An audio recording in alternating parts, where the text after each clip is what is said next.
We are talking about something that everybody is talking about, which is Trump, and we assume Elon Musk and land reform and AfriForum and a whole lot of other things. And I mean, it's dominated the media for the last few days. And with me in studio, which is a lie, but on Zoom is Andrew Duminy, and Andrew is an advocate, and he's worked on land reform issues, and he's spoken about it at various events, and he's also a farmer. So I actually can't think of somebody who's more, I would say, qualified to talk on this. And Andrew, you happen to be white as well, so you've got some skin in this game. So welcome, Andrew. How's it? How are you doing? Johan, thanks. And thanks for initiating this discussion and apropos our various discussions. I think this is, going to be quite an exciting discussion, particularly in the light of the hot international topic that South Africa has just become. So yeah. I'm doing well. I trust everybody's doing well in Pretoria. I'm speaking from the Eastern Cape. On your farm in the Eastern Cape, where the masses have already congregated to expropriate without compensation, of course. Absolutely. And it's so peaceful and wonderful. If it goes like this in the rest of the country, it's going to go very well for us. Okay. So let's get into it, because Andrew, I'm a layman in this, and maybe I want to remain a layman. I've got no interest to really delve deeply into this debate, but it's a political debate, and I'm mildly interested in that, but it's also a legal discussion, and some of that, or all of that, just goes over my head. And there's questions of opportunism. There are questions of it's very polarizing, and I think for that reason we all need to understand something of what's going on. So let's get into this, and just explain to me and whoever is stupid enough to listen to us, what exactly what was passed in Parliament, or was suggested to be passed in Parliament, and why do you think Trump responded when he responded? Okay, well, let's just go back a little bit.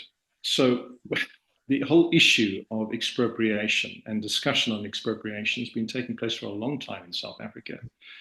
And it sort of was born, in my view, out of a frustration at the process of land reform, to which our constitution is firmly committed. And I think correctly so. There are a lot of injustices that we're still trying to unravel.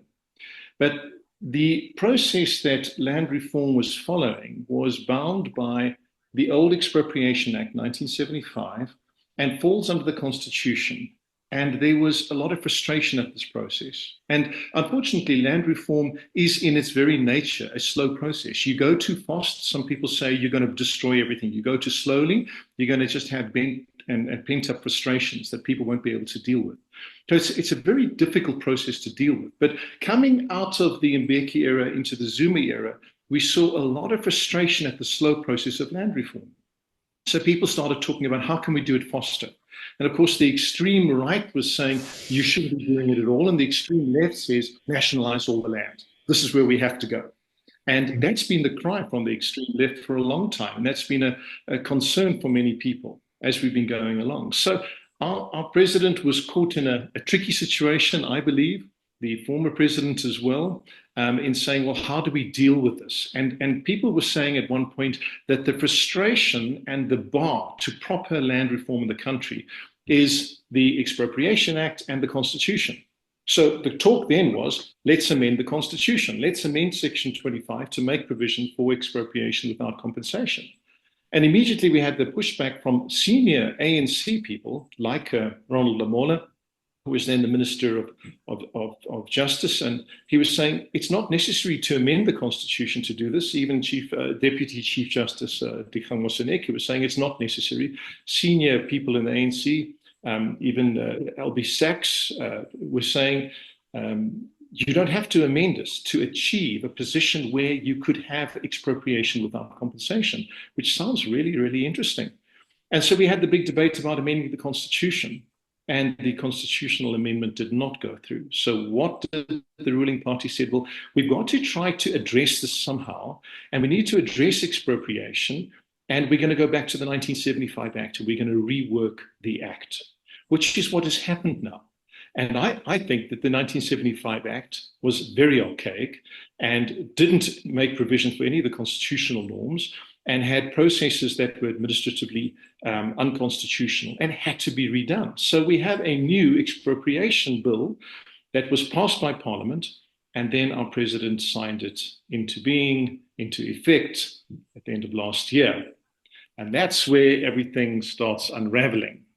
Because when he signed it, the political parties were saying, but he didn't follow due process in Parliament, hadn't been followed, and there's a whole attack on that at the moment.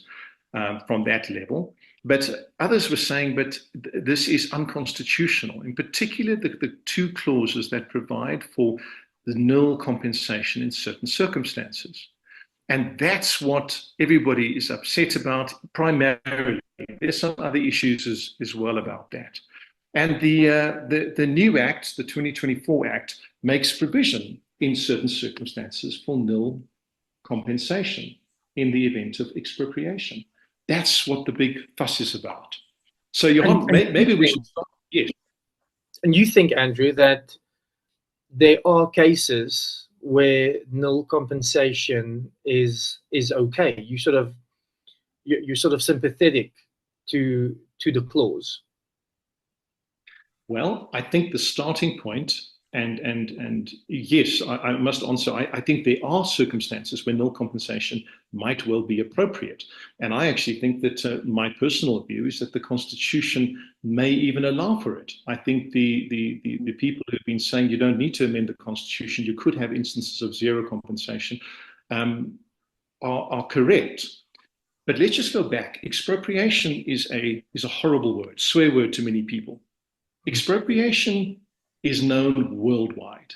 It's used for many purposes, for the state, for achieving goals that are needed for everyone, such as transportation, roads, railways, electricity, land that's needed for legitimate purposes in the public interest. Expropriation. In other words, if there's a cable line and they have to connect it somehow, and it goes over my house and I refuse, then if it's in the best interest of the country and they can argue that persuasively, and I am not a willing buyer, then they can expropriate. Am I right? Exactly. And they could, in fact, do that in the past as well. In the 1975 Act, it wasn't a question of a willing buyer, willing seller. You could be expropriated. The question is how do you determine the compensation? And the old Act was basically saying you determine it at what a willing buyer and willing seller would agree on at that stage, plus a further incentive, plus another little incentive, which was actually irrelevant in those days. But the old Act made provision for that and said, what are the knock-on effects for you as an individual? If you're a person for whom this is your only livelihood, you have no other way of making a living, you're an aged person, there is an additional amount of compensation to make provision for that in the old Act. And so now we've moved to a new dispensation, which is the Section 25 of our Constitution, which says it must be just and equitable. And now we also have the Act, which says we take in the constitutional provisions and we look at what is just and equitable. And strangely enough, and it shouldn't have been a surprise for us, this Act now says it may be, it doesn't have to be, but it may be just and equitable in certain circumstances that compensation will be nil. And the problem is everybody is screaming and saying, well, this opens the floodgate for abuse, and this could be abused by various powers that be to make compensation nil in situations where it should not be nil. It's possible. So the one thing, just sort of reversing a little bit, that I find interesting is when the Fall Dam reached these low levels of like 30% recently, they discovered all these old graves underneath the Fall Dam, and they were expropriated, where many farmers refused, because of their connection with the land, refused to give up that land, and it was expropriated as a matter of fact. And this was obviously in the old regime. So that's just maybe one last comment there. I think the what you said sort of away from this interview is that it's true that the Constitution, that this Expropriation Act can be abused. But the same is true for the Constitution, the same is true for the church, the same is true for a lot of things. So you do not see necessarily this bill as inherently malicious. I don't. I see it as an attempt to actually try to come in under the Constitution and say, this is how we could do land reform. It's very interesting. The grounds of zero compensation are grounds that were raised, and we were talking about this from 2015-16. They were grounds that were actually raised. I traced it to comments by Jeremy Cronin, SACP, who had a very high position in government. And he was actually mooting for almost exactly the same 4 grounds of zero compensation. And so the question is, what are those 4 grounds? Not that the state must have zero compensation in these instances. It's a guideline to say it may be zero compensation.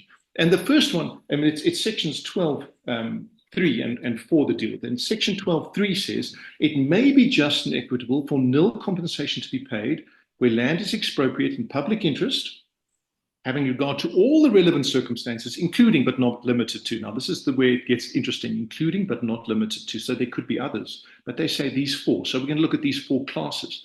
The first is where the owner's main purpose is not to develop the land or to generate income, but to benefit from appreciation of its market value. So, for example, if a farmer, let's talk about farms because that's where it is, sees a next door farm and he buys it for 12 million rand, and he knows that there's going to be land reform in the area, and he offers it to the state for 18 million. What's his purpose? Is to make money out of the state. Now, I have it on say so, and I've never really confirmed this, but when the Gariep Dam was developed, I understand that there were some interesting purchases of land made by people who made a lot of money after reselling it to the state for purposes of the Gariep Dam many years ago. Now, somebody was going to have a look and verify that, but that's a similar situation. Now, corruption in apartheid, that couldn't have happened. Impossible. You see, we people are inherently going to do things that are going to be corrupt if we give them half a chance. And this is what happens. So you can get someone who buys it and wants to sell it to the state for one hang of a profit. And I don't think the compensation there will be nil, because if they pay 12 million, they'll probably be given that plus a bit of interest, but they're not going to get the 18 million. So the value increase is not going to help them. The second ground deals with organs of state who hold land and are not using it for their primary functions. So let's say it's the military, not an organ of state, but Department of State, and they're not using huge farms that they have and they used to use for training purposes, whatever it might be, and they don't need it foreseeably for the future, etc. Well, let's say it's a department, or it's okay, that'll be public works, but let's say it's an ESCOM and they've got land that they're not using. The state could say, well, we're going to reallocate that resource. That'll be nil compensation. It's possible, once again. The third category is land, and this is one that people are debating about because it's quite unusual, land that's been abandoned by its owner effectively. Think, for example, of a block of flats in the middle of Hillbrow that's been abandoned by its owners. It's occupied by squatters. The owner is not interested, can't develop it, can't do anything. 30 years later, the state says, look, we're going to expropriate here. And they might even say, well, we'll pay out a little bit, and they say, but this is no value.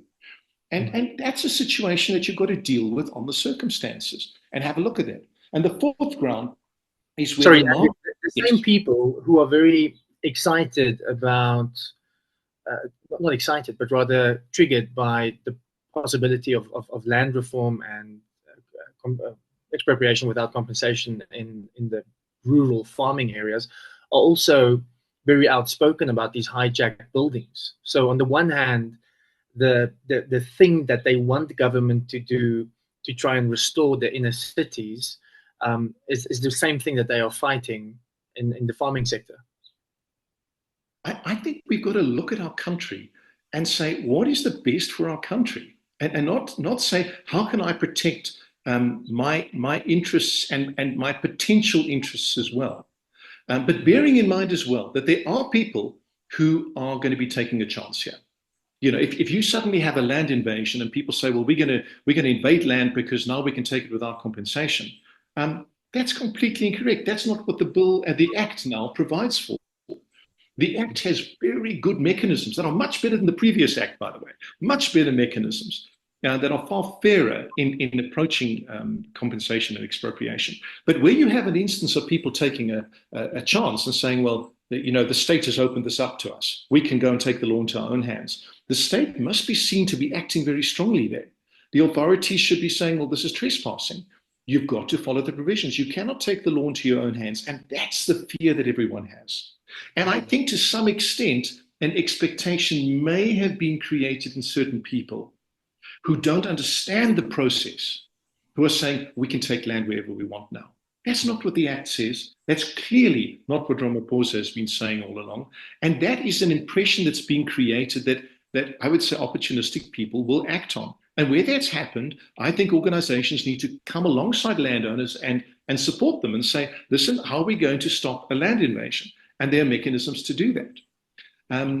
But the you were talking about the fourth clause. Yes, the fourth is actually quite simple. This is where the state has invested in land. For example, if the state has given a beneficiary land that's worth 5 million rand, granted it to the beneficiary, and put up 5 million rands worth of a dairy for them, or whatever, dairies are far more expensive, but they've got 10 million and they're not doing anything with it and they want to sell it.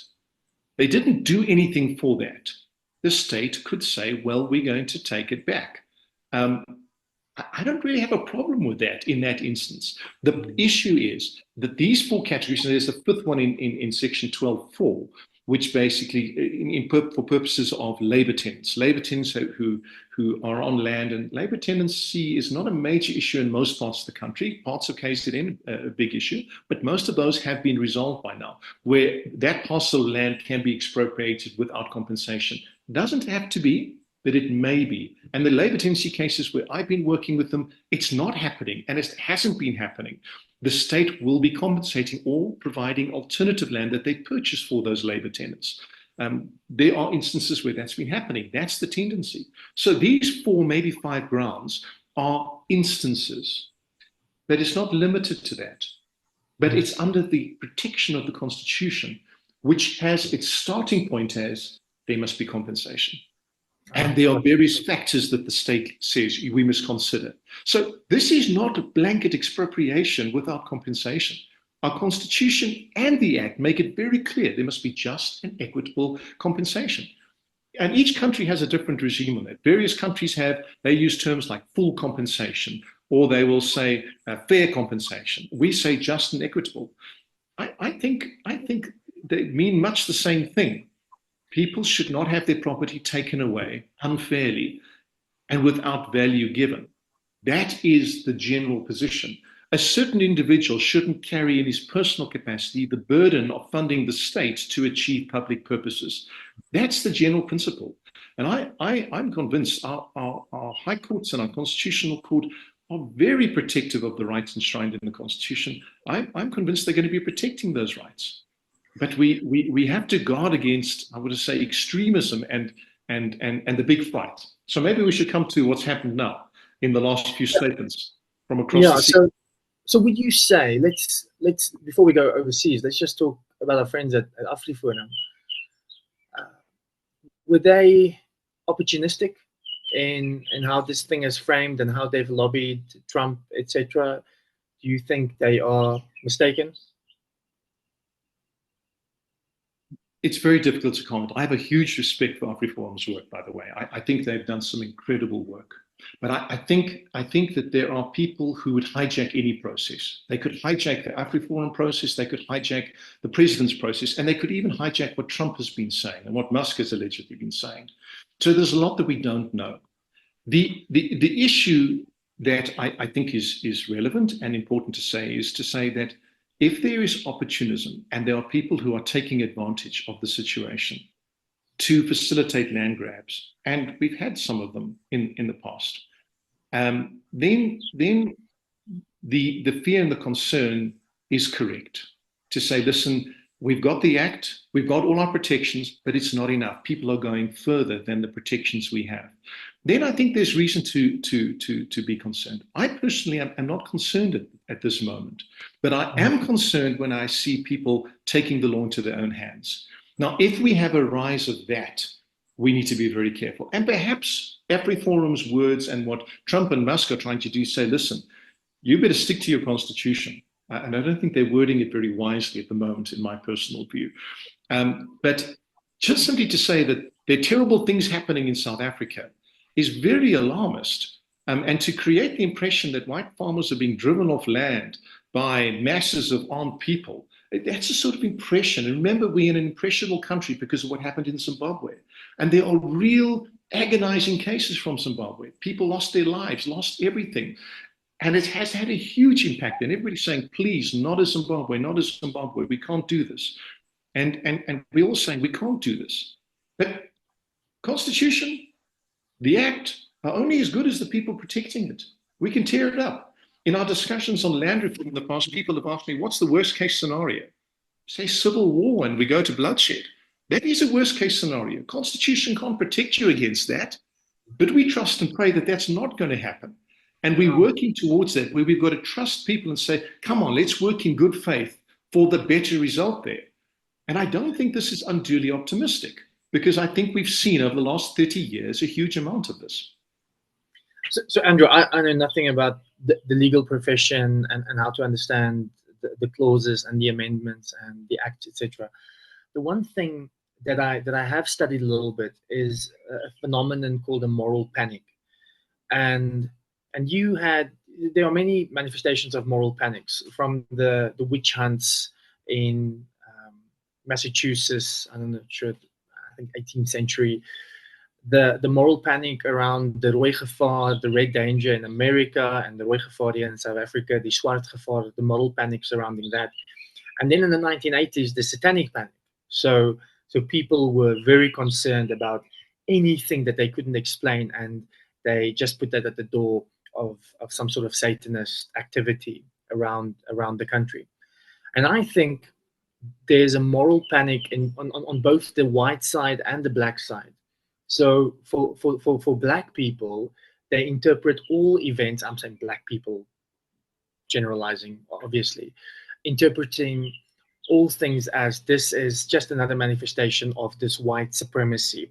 This is just another manifestation of whiteness. This is, again, white monopoly capital rearing its ugly head with all its proxies across the country. And then you've got all of these alarmist activity that happens when a teacher in Schweizer is just taking a picture to send to her parents to say your kids are adapting well. And then in that moment, you had a table of black kids and a table of white kids, and that's just another more evidence of segregation. Or you've got Magazolo Mampimpi being expelled from the bomb squad, and the bomb squad just happens to be, the reserves just happens to be white at that stage, and then there's an outcry about that. Or whether it's an Ashwin Willemse versus a Nick Mallet and a Nas Botha, or all of these things where the people in question were cleared afterwards. The moral panic suggests, you see, white supremacy is everywhere, and if you just see something, you immediately interpret it that way. I think it's safe to say that there is a moral panic among white people. That is why there are terms such as white genocide. That is why people constantly see this as a constant threat and victimization of the white minority. And then something that, according to you, apparently is not necessarily that radical at all, and there's some reason behind it, amending this act, is immediately interpreted as an attack on the white minority. It seems to me, at the very least, that black and white are in various grips of a moral panic, and I don't think it's necessarily a great way to live. It's a very difficult way to live. In fact, it's a way that's going to stress us out and kill us. But I want to come to part of the root of it. Yeah, we don't trust each other. We don't know each other. We don't know the basis on which we can say, well, I want to trust your motives. There's a young black attorney in one of our little local towns who I didn't even know this because I'm not really on social media, but he put up a whole lot of pictures about Mr. Duminy, I'm taking over your farm now and so on, and I had a wonderful joke about it. And I had a whole lot of people up in arms about it. I mean, this young man sits in my dining room with me. He'll be with me on the farm on the weekend.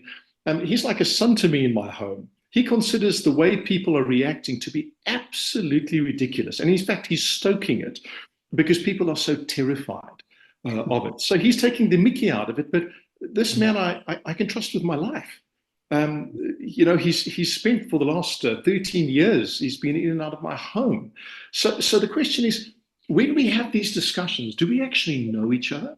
Do we actually trust each other's motives as black and white in this country? And I think, and particularly as far as the church is concerned, we have a massive role to try to continue with the incompleted work, or the incomplete work of reconciliation, and actually getting to a place where we can say, you know what, you might be white, but I don't have to distrust you just because you're white.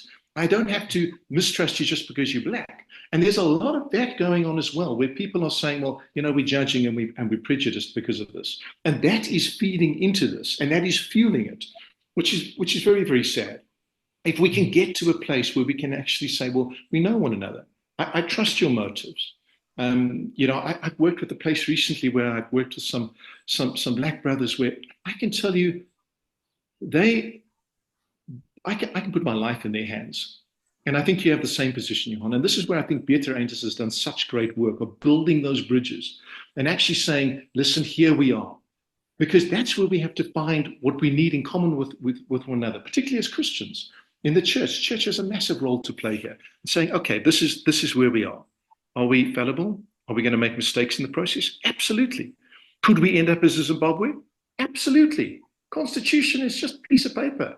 And ideas that are thrown around by a constitutional court, and there's some great minds there, but we make some terrible mistakes as well. And we will make mistakes along the way. And people will get hurt. And people come with different motivations and different agendas as well. But I think the comments that have made now and the way people are going at the moment, I think it's inflammatory. And I think it was unnecessary, unfortunately. And I see what's happening on the world stage to a small degree. I don't understand it. People like you, Johan, you can study these things. And I don't even purport to understand the Constitution and the documentation we're talking about here. But when I read it, a simple reading of it is, this is something I can work with. In fact, the processes that this act now creates are far fairer than anything we've seen in the past in this country. Maybe just a little story here on something that happened that absolutely amazed me. When the Transkei was formed, many white farms were expropriated by the old government to make the Transkei in our area, particularly up in the Ongeluksnek Valley near where I live. And I became aware of a land claim by a farmer, a white farmer, relating to that expropriation. I couldn't understand it. And it seems that this is what happened. This farmer's grandfather or father had received compensation for his farm, but far less than the surrounding farms. And they worked out that they as a family had been paid out far less by the then apartheid government. And they also realized that their father did not support the apartheid government and was known to be anti the policies of the day. Every farmer around him was paid out a substantially larger amount for the same type of land per hectare than this gentleman. Our land claims process gave him the difference in compensation. A white farmer was paid out that compensation. That tells me that our system has some inherent fairness in it. And I'm not too concerned. And there are people there who are doing good and are seeing that this is what is just and what is equitable. Because the past injustices, to a small extent, affected white people. There are many who suffered tremendously under white people as well. Think of people like Bram Fischer and some of the great white fighters against apartheid. But here was an Afrikaner family who didn't support the nationalists and under the old Expropriation Act were nailed. It can happen again. So when you look at these things, you start thinking, there's some stories we can tell. We've got a long way to go in this country, Johan. But I'm in no panic whatsoever. I've got skin in the game. And if you ask me if I'm going to invest in more land, if I can, I will. And I'll try and help other people invest in land. And I'm going to keep investing, and I'm going to keep working in this country. And we've got the rest of Africa to get involved in as well. There's so many wonderful opportunities. This is a land and a continent of huge opportunities for the good of the people. And I'm excited about it. So call me an undue optimist, but I'd rather go to the grave an undue optimist than run and go and panic at this stage. And I don't think I have reason to panic, quite honestly. Well, Andrew, I mean, there's a lot more that we can say. I think for the moment, let's just leave it at that. And I think if people obviously want to contact you, they can Google Andrew Duminy and see if they can find you. But I think what I've found interesting though is that there's not necessarily among the white community, it's not as if they completely embraced everything that Trump has said. I've found a lot of exception from various sectors. Obviously, the AfriForum camp are sticking to their guns, but by and large, many people are saying that this is not helping. I think at the very least, what we need to do is maybe just break the typical reactions of us against them, the typical polarization and tribalism that happens when things like this happen, and try and continue to have the discussion. And sort of in summary, Andrew, what I think you said is, on the one hand, land reform in South Africa is an ongoing process because of a long and yes painful history of colonialism and of apartheid. And you had the 1913 Lands Act. In another interview, you can maybe tell us more about that. There were some terrible things that happened in this country. And as we stand now, in terms of the commercial farmland, it is not equitable. And there must be a transformation process there, which should happen within the constitution. Obviously, you've got parties in South Africa that is against that. And that remains part of the conversation. There should be something equitable.